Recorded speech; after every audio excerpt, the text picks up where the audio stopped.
Good afternoon, my people. What is going on? It is your main man, Charles Tank Harris, the founder and chief visionary officer of the financial literacy platform, Wealth Our Way, where our motto is wealth is not only for the wealthy. I welcome each and every one of you to a new week and a new episode. We are on episode 138. You are your most valuable portfolio. Before we get into all that, though, I want to practice the attitude of gratitude and say thank you to each and every one of you who are here with me live as I stream across the Facebook Wealth Our Way page and the YouTube Wealth Our Way network page. I want to give the Wealth Our Way Nation salute. See, my shoulder's getting a little better. The salute to all the members of Wild Nation who will watch this program pre-recorded overnight, over the weekend, wherever they can squeeze 15 minutes of financial literacy in. And then a heartfelt how are you to the good folks on the Life 101 platform who listen to the audio recording of this very here program. I love Tuesdays, man. Tuesdays, when it comes to 15 minutes of finance, are my Monday. It's a new week. Haven't seen or talked to you guys since last Thursday. Prayerfully, everything went well for you over the weekend. And I just love to bring some new information. When we closed out last week, we were talking about the economy. In particular, I was talking to you about stock splits and so much going on in the news. It got me to thinking over the weekend when we're talking about why we do what we do. You guys know I spend a lot of time off the air preparing to come on the air, researching different topics, thinking of things that I think will be helpful and valuable to you. One of the things that I have come to really hammer down on is you don't really care about stocks and bonds. You don't necessarily even care about interest rates or inflation. What you care about is you and your family. And I completely understand that. The information that I disseminate here is only as valuable as how helpful it is to you. Whether or not you feel as though this is something that's going to make your family better off, or if you don't hear it, make your family worse off. I keep that in mind as I start to think about different topics and subject matter for the programs. One of the things that crossed my mind this weekend is that we're always talking about assets. We're talking about our net worth. I know for me personally, it's time to get back to the drawing board and really hammer down on my personal finances. I've had a lot of changes. I've added a lot of expenses, relocating to Georgia, maintaining multiple households, spending more time with my kids. It's expensive. The sports that my child is into, my son, it's a lot of things going on. And what I realized is I don't necessarily have those things baked into the plan that I've been operating under. So it's time to reassess and look at the plan again.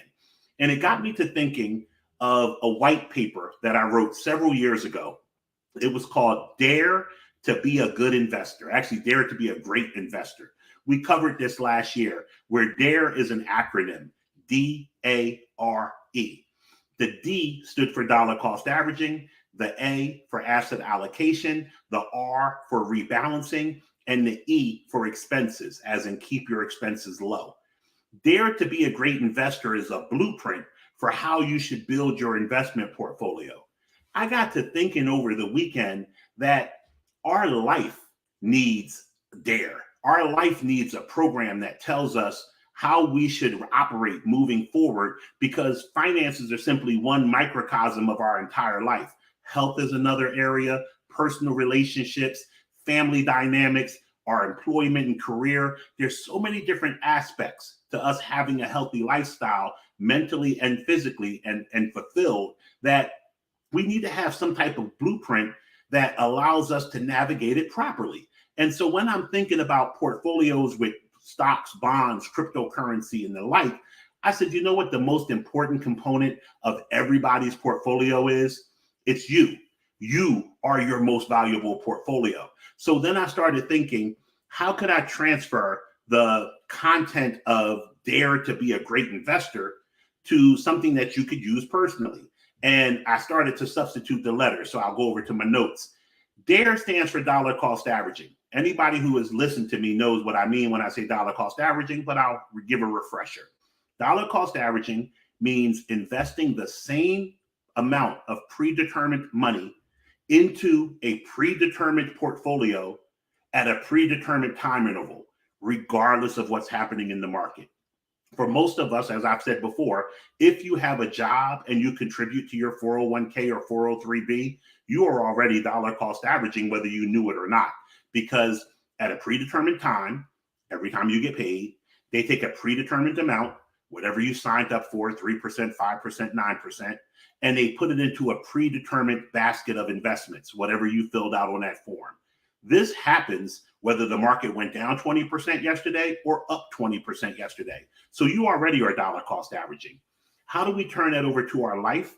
Well, the key thing about that whole explanation is consistency. The key to making your personal portfolio, which is you, the best it can be is being consistent. You heard me talking on the Financial Power Hour a couple of weeks ago to Charlie Mack, and I said to Charlie Mack, you are the exact same man as far as your principles and your ideologies that I met 33 years ago when I was 19 years old in front of the Phoenix nightclub.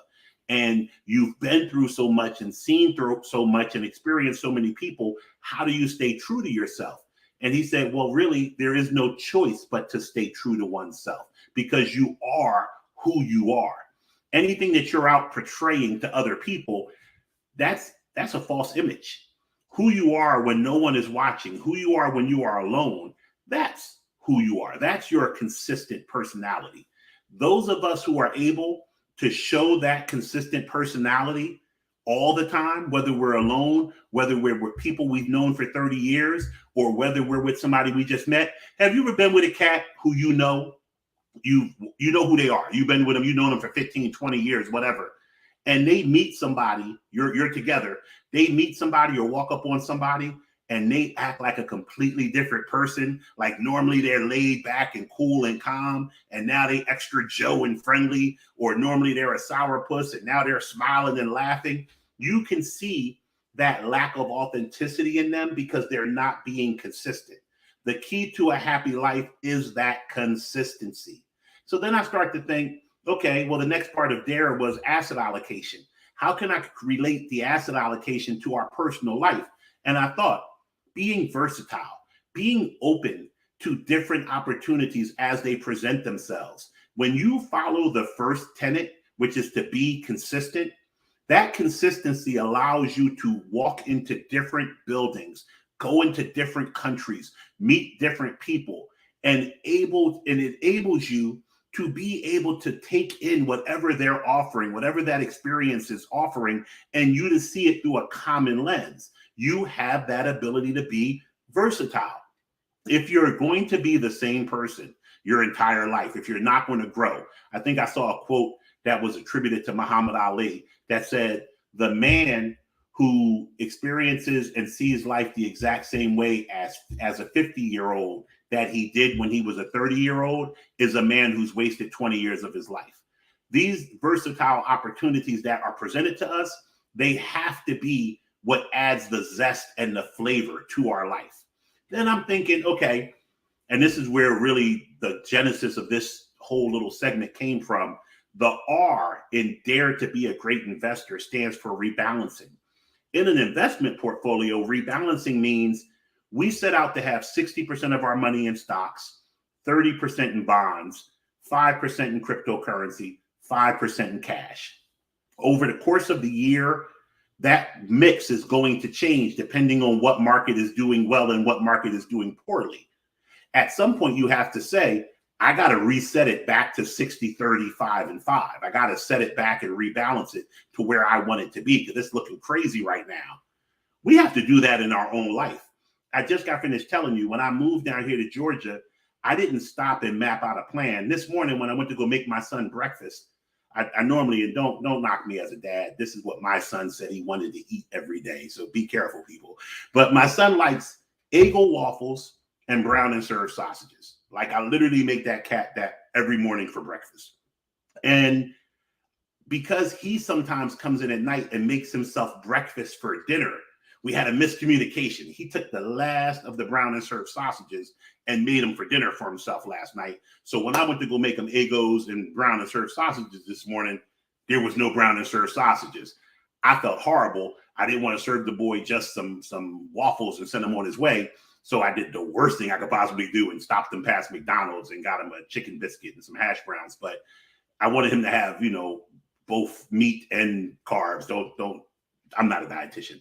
People, do not report me. So in any event, I say that to say, being a dad full time, 2 weeks on, 2 weeks he goes back to his mom. This is one of the hardest things I have ever done in my life.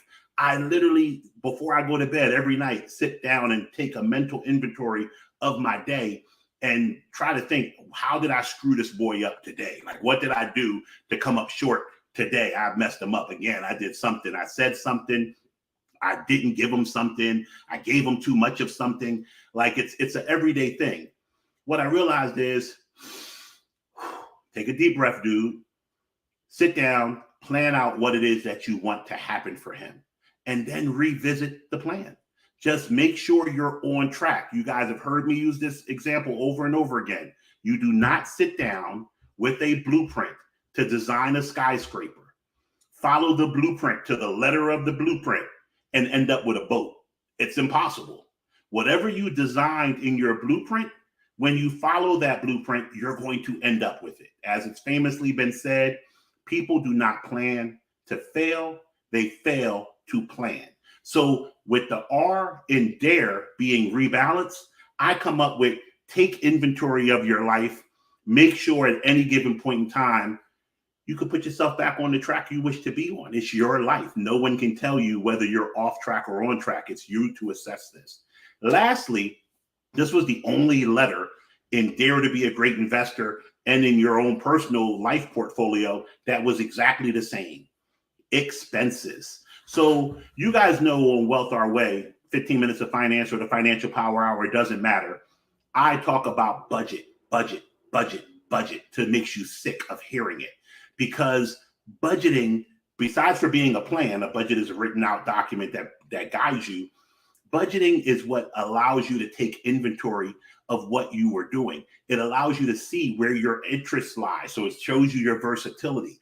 A budget will see if you're consistently spending money or saving money. So a budget is the thing that touches on all these topics. But the one thing that a budget truly does is it shows you where you spent your money. It shows you your expenses. I can tell you right now, I've done a horrible job over the last 2 months of managing my expenses. I am spending so much more money than I ever thought that I would spend. And I just was driving my car last night to pick my daughter up to take her to dinner, and the coolant light came on, the overheating system came on, and then I got to take my car in tomorrow morning to see what's going on there because the reservoir was empty of coolant, so it's cracked, something's leaking. I'm spending money hand over fist, and I have to step back, calibrate, and say, hey, you know what? Here are the things that need to happen. These are the things that are priorities and most important. And here are the things that can wait. I got to make sure that my debt, because I keep a high debt number. I share that with you guys, but I'm a high income earner. So at any point in time, the high income is covering the debt. But we really need to measure our financial success, not by our income, but by what we're worth. And the reality is that if I stopped earning money today, I'm not the financial beacon of light that I wish to be. My income needs to keep going on for another decade for me to leave this planet with the mark that I want to have left on it. And the way you get that under control faster is minimizing expenses. Because as Chris Rock said, when he goes to his mailbox, the check from his last show may or may not be in that mailbox. But the bills for his house are always in the mailbox. Expenses always come. Revenue fluctuates. So keep your expenses low. With all that being said, I want you guys to have an amazing week. Tomorrow night on the Financial Power Hour, we have Mr. Party Tom himself, Tracy Lee, just a Renaissance man, rapper turned entertainment lawyer turned businessman. His wife is an entrepreneur. Great story to tell. I can't wait to share it with you guys. I am so excited about this week. We're going to just knock the cover off the ball with our accomplishments across the board, because if you can't learn and love at the same time and do it here, Wealth Our Way, 15 Minutes of Finance, you can't be a happy person. So you see the smile, it never comes off. I want to share it with you guys. I want to bring to everybody who sees my face on the internet. And I always want to remind you of the principles and the mottos of Wealth Our Way, which are: wealth is not only for the wealthy. Have a great day.